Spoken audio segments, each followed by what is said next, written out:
Orang yang imannya hidup itu, dia itu nggak tahan lihat orang menderita. Dan Tuhan itu nggak pernah berhutang. Waktu kita membantu orang lain, Dia terus memberkati kita.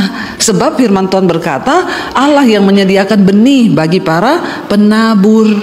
Waktu kita ini menjadi orang yang suka menabur, menabur kasih, menabur duit, menabur doa, maka Tuhan akan melimpahkan hidup kita. Saudara, ternyata untuk berbuat kasih kepada orang lain itu kebutuhan loh bagi jiwa kita. Orang yang tidak pernah memberi perhatian, memberi uang, memberi bantuan sama orang lain, itu pasti kau stres dalam hidupmu. Pasti jarang tersenyum, ya, mukanya muram, bahkan cenderung sakit jiwa. Makanya Alkitab berkata, terlebih berkat memberi daripada menerima. Waktu kita bisa memberi, ada sukacita tersendiri dalam hidup kita. Saya nggak bicara tentang nilai, tapi saya bicara tentang sikap hati saudara. Seringkali ada orang-orang yang dia itu buat apa tuh rela keluarin uang banyak, tapi ke gereja ngasihnya 2.000, 5.000. Masih ada di sini, bertobat kau. Tidak mungkin hidupmu diberkati. Ya, saya nggak bicara kalau saudara miskin. Kalau memang saudara hanya punya 1.000 dan tinggal itu pemberian terbaik di mata Tuhan. Ya, tapi kalau kita bisa melakukan yang lain itu lebih, ngopi bisa bayar 30.000, kolektor 5.000. Bertobat loh saudara, bertobat. Kau nggak mungkin diberkati. Saya masih lihat banyak orang Kristen yang begitu. 2.000 kolektor.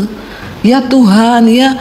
Makanya itu uang itu ya, uang 100.000 bilang, aku ini loh ada di kantongnya orang-orang kaya dibawa ke hotel mulia. Uang 50.000 aku di mall-mall, uang 2.000 aku di sorga. Kenapa? Tiap minggu di kantong kolektor. Bertobat nih orang Kristen.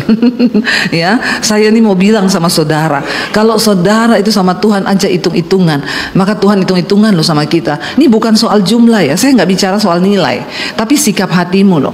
Ya, sampai saya pernah mau pelayanan tuh di kota, naik Grab ya, zaman dulu. Sopir Grabnya kasih saya kembalian, sopir taksinya kasih saya kembalian uang 1.000, 2.000. Saya bilang, Mas, kenapa sih dikembaliin uang kecil-kecil receh-receh begini? Loh Ibu, biasanya orang Kristen itu kalau ke gereja minta tuker duit yang kecil, katanya buat kolektor. Oh Tuhan Yesus, sampai sopir taksi aja tahu loh, orang Kristen kalau naik taksi minta tukeran duit.